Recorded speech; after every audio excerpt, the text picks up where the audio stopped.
Reigniting Main Street Podcast. I am Patrick Lee, the CEO of Spark Business Institute, SBI. And I'm Laura Richards, COO of SBI. Patrick, unemployment right now is at its greatest since the Great Depression, and likely it's going to surpass that. Right now, the issues are being framed in an unconstructive manner. And we all know that the framework from which we approach a crisis determines the answers that we're going to be willing to consider. So knowing that, what are your thoughts on how this is impacting small business? That's a good framework, because the truth is that our inability to have what I would consider an intelligent conversation about our dual issues right now. And it's actually more than dual issues, but the two main issues being obviously the health issue, the health crisis that we're facing, but then there's an economic crisis. I would contend that there's also social issues, social norm. There's probably going to be a mental health crisis at some point from all of this. There's an education crisis that's starting to take place that we're not paying attention to. So I think that because it's an election year and because the country entered this so polarized, that we're not approaching this in a way that gives us good options and has the required conversation going on. I mean, you still have people who consider it a complete hoax and it's just there for political purposes. And then you've got folks who believe that, okay, the health crisis is not significant. We should be ignoring it and we should just simply reopen the economy because the economy is everything. And I think when you limit the frameworks at which you're willing to analyze a situation or a crisis, you limit the answers and the options that are available to you. Yeah, I can see where you're going with that. What is your suggestion on how we move forward? I know we've talked a lot about individual business owners and the different reactions that they're having within this, framework we're talking about, from, denial to, believing this is all a political conspiracy, to only looking at the health effects and not thinking more broadly about the economic impacts. How do you get people to stop ignoring the realities of one versus another, to act in not only their own self-interest, but in the best interest of Main Street as a small business? I think the first thing is to avoid panic and to avoid conspiracy. If you find yourself stridently wanting something because you're fearful of, if it doesn't happen, the impact on you, then there's probably a bit of survival instinct, survival thinking going on with you. I mean, that's a sure sign. If this must happen or else, right? And it's all about what happens to you in that instance, then that's a sure sign that you're operating from a fear basis and a survival basis. So the moment that starts occurring, you need to stop and you need to take a look around. I mean, we can approach this in a lot of different ways, but let's be honest. For those folks who are saying we need to stay locked down till there's a vaccine, that's the most ludicrous statement you could make. The amount of impact on health, on people's ability to eat and survive, feed their families, have a roof to live on, that doesn't work by us hunkering down because there's a health crisis. And those of you out there who are just saying, hey, just open everything up. It's not that big a deal. It kills less people than the flu, all that. That's not true. It's not. There are bodies piling up. There are people dying. There are people very sick. This is not we can pretend like it's not there. So if you find yourself in either one of those camps, being a zealot or being strident, you're not helping the situation, because we need to be able to recognize that there can be multiple different crises going on at the same time. I mean, if we go back, we all go back to the Great Depression. There was multiple crises going on during the Great Depression. We had the Dust Bowl, we had World War II coming on, and we had the Great Depression. That's not one thing. It's multiple. And if we don't address each of them in a legitimate fashion, then we're probably not going to have impact. So can you think about a client that you're working with or have worked with who has been in one camp or the other and really was able to back out of their position to reevaluate it in a way that they were able to make productive headway in their business right now? Yes, but not consciously. It's an accidental awakening. Okay, because I had one client who had the worst psychological reaction of all my clients. I mean, this really hit this person hard, and I was very worried about him, both his business and personally. This was not a good situation for him, and he was struggling to see reality and to be reasonable and to make decisions that were sound. It was interesting because the only way to keep him focused and not doing something catastrophic for himself or his business was one little tiny step at a time, right? Like, we're just going to worry about getting you PPP applications and funding, and we're just going to worry about like little tiny things. And the whole time it was panic the whole way. Like, okay, well, we filled out the forms. How long is it going to take? When does the money come? What if this happens? What if that happens? And you're like, look, let's just keep moving along. He's also somebody who believed very strongly, and probably still does, that this is all political and it's all just a conspiracy to out Trump or something along those lines. So what changed, though, was not his thinking. What changed was an opportunity came out of this. And by the way, folks, there's going to be a lot of opportunity that comes out of this. As bad as this is, and as much negative impact, there are going to be folks who find opportunity out of this that is large. And he stumbled onto one. It wasn't, he didn't do anything. He just is going to be the last person standing in a industry that he's going to be able to pick up the pieces, if he's lucky. I mean, we're not there yet. But what he just found out, that one of his largest competitors that is in 13 markets that he's not in has declared bankruptcy, closed down, is not going to reopen. All of that person's salespeople are calling my client saying, "Hey, we're out of business. We've got a Rolodex of people here. We're ready to hand over to you. What can we do here?" So he has a chance, if he survives this, to come out of this not in the panic state he was in, not with everything collapsing around him, but actually in incredibly good shape for the future. And he did nothing, right? Yeah. So imagine, though, if you take that same sort of situation and you plan it. It's not just that you get lucky and it falls in your lap. If you influence the things going on with your business, in your industry, what's around you, to maximize the possibility of opportunities like this happening. Right. Yeah. And so thinking about that, obviously putting your head in the sand right now is the worst thing that you can be doing, not addressing what the path forward could be during this, not waiting for the health crisis to end, but taking action is what your recommendation would be. Take it head on and look at what you can do. Yeah. So let's imagine this right now, because we're all in the same situation as our clients, right? It's not like we're sitting over here waiting for the clients to come back, but we're clients of somebody else. So imagine this, if you would.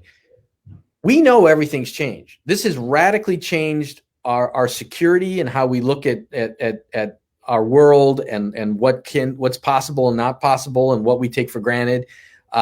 We're hunkered down in our houses, or with severe limitations on what we can do. All of our habits are broken. We're not in baseball season. We're not going to concerts. We're not doing things that we've been doing without thinking about it forever. Okay. Right. And so we know the reality has changed. Whether we want to acknowledge it, I mean, there are some people who just think all we have to do is reopen and we're going to go right back to where it was. No, we're not. And even when we do get back to something that resembles normalcy, there is going to be long-term changes from this that are going to be in place in our society forever. Okay. This is a change event. So from my perspective, if I go back to my favorite restaurant and I walk back in and they act as if nothing's ever happened, right? Their menu's exactly the same. We're not allowed to sit, they've got their chairs with little police tape across the ones you're not allowed to sit in, right? Mm-hmm. There's a couple of familiar faces of wait staff that are sitting there, but it's not all of them, right?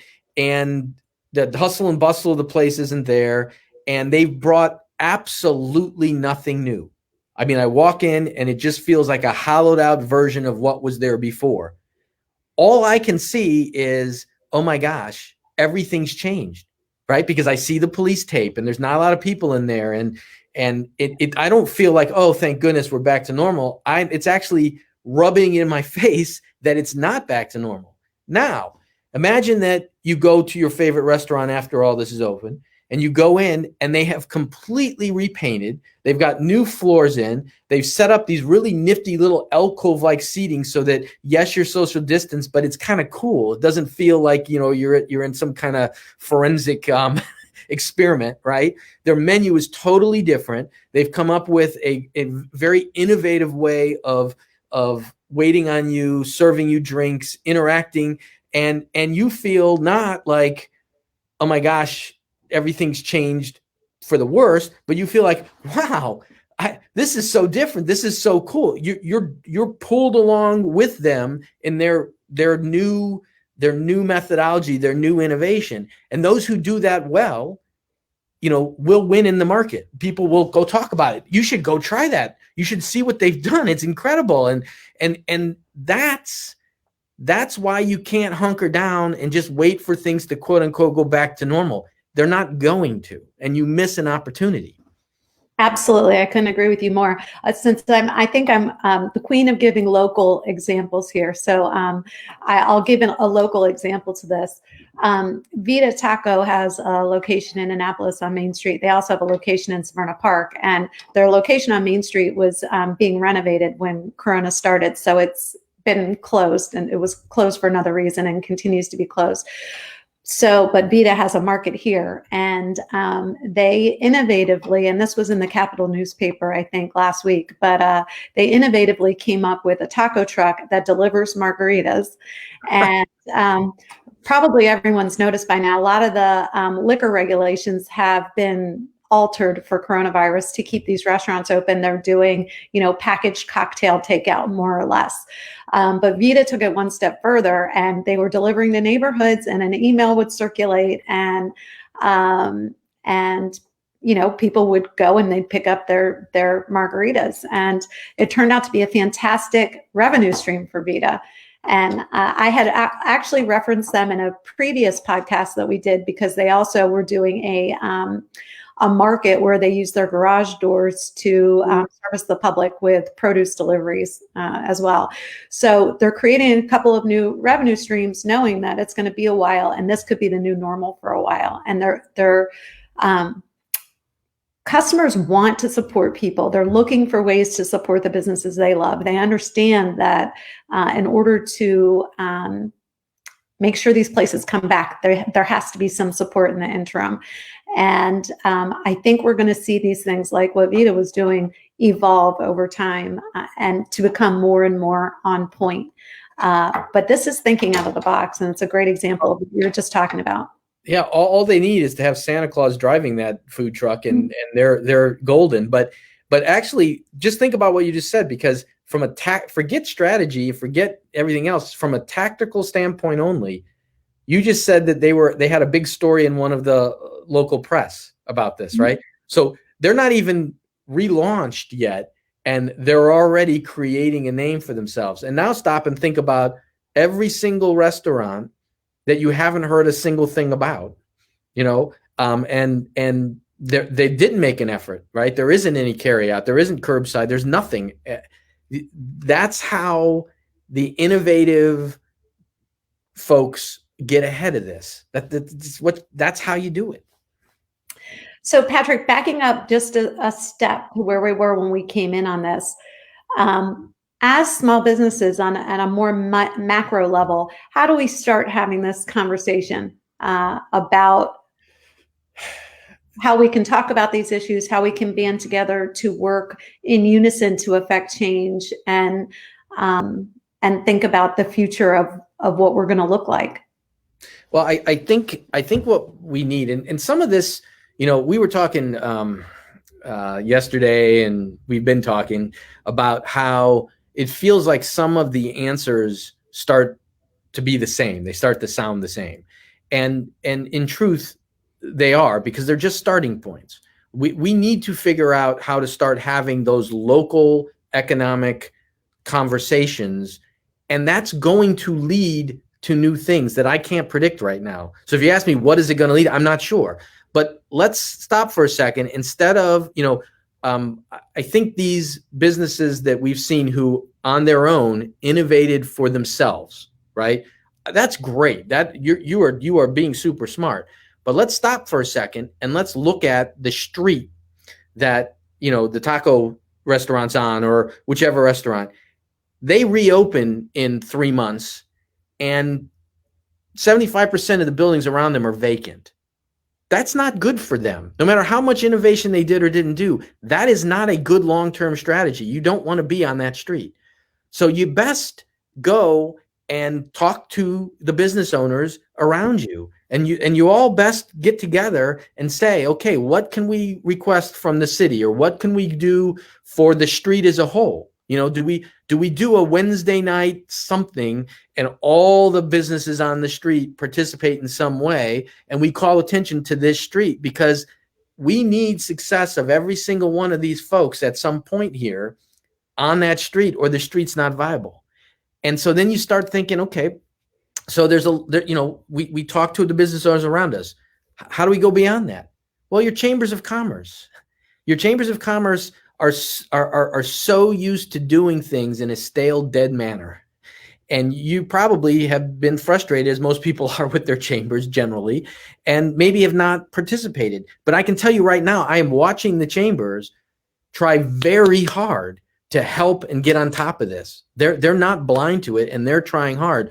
Your involvement and influence of going and participating in a forum that is about your local economy, your local businesses, that's only helpful. And if you help them innovate how they approach this, that's only helpful.